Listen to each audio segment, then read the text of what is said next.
Assalamualaikum warahmatullahi wabarakatuh. Selamat malam Sobat Asmedia dan para pemirsa sekalian. Datang lagi saya Maliki Nusantara di acara Ngopi Ngobrol Inspirasi. Dan saat ini kita bersama dengan seorang tokoh lokal yang kemudian punya jangkauan nasional yang ada di Tulungagung. Kita bareng Pak Eko Bustio. Selamat malam Pak Eko. Selamat malam, Assalamualaikum warahmatullahi wabarakatuh. Semangat. Semangat.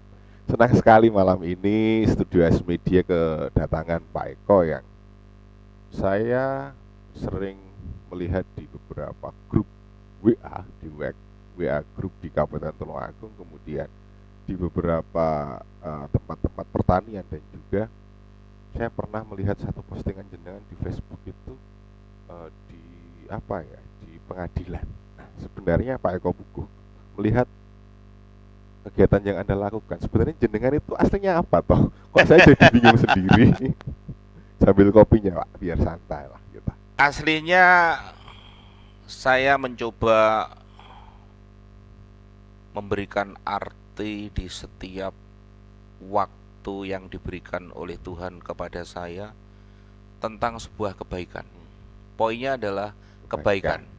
Karena saya meyakini waktu berjalan sesuai normanya dan waktu selalu menghasilkan. Maknanya apa? Ketika waktu itu tidak menghasilkan kebaikan, pada saat yang sama waktu akan, itu kata kunci. Pada saat waktu berjalan sesuai normanya, waktu pasti menghasilkan. Pada saat dia tidak menghasilkan kebaikan, maka pasti dia saat itu menghasilkan kebaikan. Dan saya memilih mengisi waktu dengan menghasilkan kebaikan. Nah, disitulah memilih waktu untuk menghasilkan kebaikan. Kebaikan untuk semuanya. Untuk semuanya. Oke. Berarti kalau begitu, ngomong-ngomong soal kebaikan, kemudian apa kaitannya antara advokat kemudian atau pengacara dengan kebaikan? Padahal yang kita tahu bareng Sobat Asmedia dan semua pemirsa yang kemudian hadir di acara podcast ini, pengacara itu kesannya adalah membela klien. Kebaikan apa sebenarnya yang ingin diberikan? Toh kadang enek sing itu, kemarin saya lihat kasus-kasus yang ada di televisi dan sosial media. Ini kasus yang paling in hari ini adalah narkoba, kemudian dibelani pada kasusnya sedemikian kuatnya. Esensinya sebenarnya apa sih Pak advokat itu? Karena ada orang yang tidak paham juga, kadang kok kelakuannya baik, kadang kok membela yang tidak baik gitu loh. Setiap warga negara punya hak untuk dilindungi, baik secara pribadi maupun keluarganya. Itu amanat Undang-Undang Dasar tahun 1945, pasal 28 ayat D kalau nggak salah, ayat D dan G. Nanti bisa dikoreksi kalau saya salah, karena saya tentunya tidak hafal betul, tapi kira-kira di seputar pasal 28, pasal D dan 28D dan G. Jadi itu. Berikutnya, kalau menyangkut advokat sendiri adalah dia tidak boleh menolak ketika ada orang minta tolong.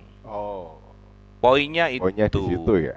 Sesuai dengan kompetensi yang dimiliki, sesuai dengan legal standing yang dimiliki, yang sudah disumpah tentu saja, maka dia tidak boleh menolak kalau ada orang yang menolong. Jadi kata kuncinya adalah menolong, membela kepentingan yang minta ditolong. Itu poinnya. Entry pointnya itu. Jadi sebenarnya kita anggap aja profesi lah. Ya. Kayak dokter ya, entah itu kemudian penjahat, entah itu kemudian tukang sapu, entah itu apapun. Kalau kemudian terjadi kecelakaan harus ditolong. Sesuai dengan kewenangannya masing-masing. Sesuai dengan aturan yang ada di negara Republik Indonesia ini. Pernah nggak Pak dapetin klien yang aneh-aneh gitu ya? Tentu saja. Anehnya kayak apa sih? Saya jadi tertarik karena bukan advokat sih. Kalau gini loh Mas, ketika ada orang kecelakaan, Hmm. pasti semuanya ngaku benar. Ya, pastilah. Nah, demikian juga ketika kita bertabrakan, Ya. ya klien itu dianggap salah, Mm-mm. dituntut salah Itu salah. oleh sang penuntut. Ya, kita tugasnya kan melawan sang penuntut agar kliennya Terselamatkan. terselamatkan, teringankan, bahkan terbebaskan. Terbebaskan. Kira-kira begitu. Jadi yang dilanggar itu adalah aturan terkait pribadi, ya kita nggak pernah mempersoalkan. Itu urusan Ya, lain. ketika kita ketemu di pengadilan, ketika kita harus tubrukan, kan kita Tubrukan. tubrukannya secara profesi, Profesional, ya betul. bukan secara pribadi. Ya, betul. Gitu.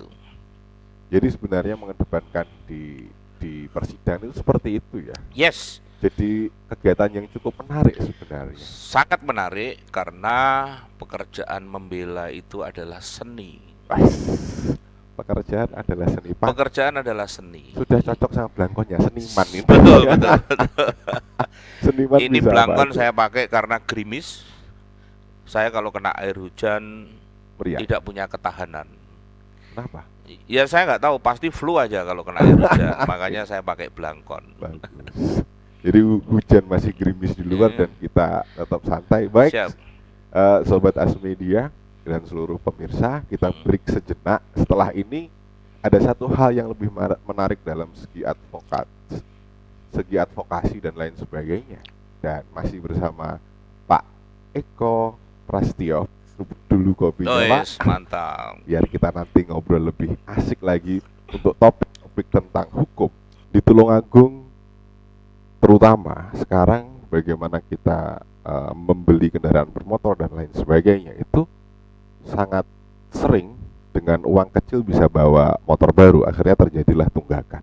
Di sisi lain, satu hal yang menjadi persoalan yang cukup pelik adalah masih banyak persoalan hutang piutang. Dan ini kebetulan ini Pak Eko Puguh juga expert dalam bidang tersebut karena memang baik strata pendidikannya pada saat berkuliah mengambil fokus persoalan itu. Dan setelah ini akan kita bahas tentang bagaimana hukum tentang hutang piutang atau fidusia, ataupun hukum tentang jual beli dan lain sebagainya yang kaitannya dengan perdata. Maka jangan beranjak dari layar kaca Anda dan tetap bersama Asmedia di ajang ngobrol inspirasi bareng Asmedia. Hukum terutama terkait dengan perdata dan hutang piutang. Adakah hal yang bisa ditempuh? Perlu disosialisasikan. Ini penting ini Ya, sebenarnya. Peraturan OJK nomor 6 /7 tahun garis miring 2002. Di situ ditulis tegas bahwa ada 16 PUJK. Jadi konsumen ini benar-benar dilindungi hak-haknya. Bahkan beberapa klien saya mau bunuh diri, mau jebur di Ngujang dan seterusnya. Itu adalah akibat. Salah satu penyebabnya utang.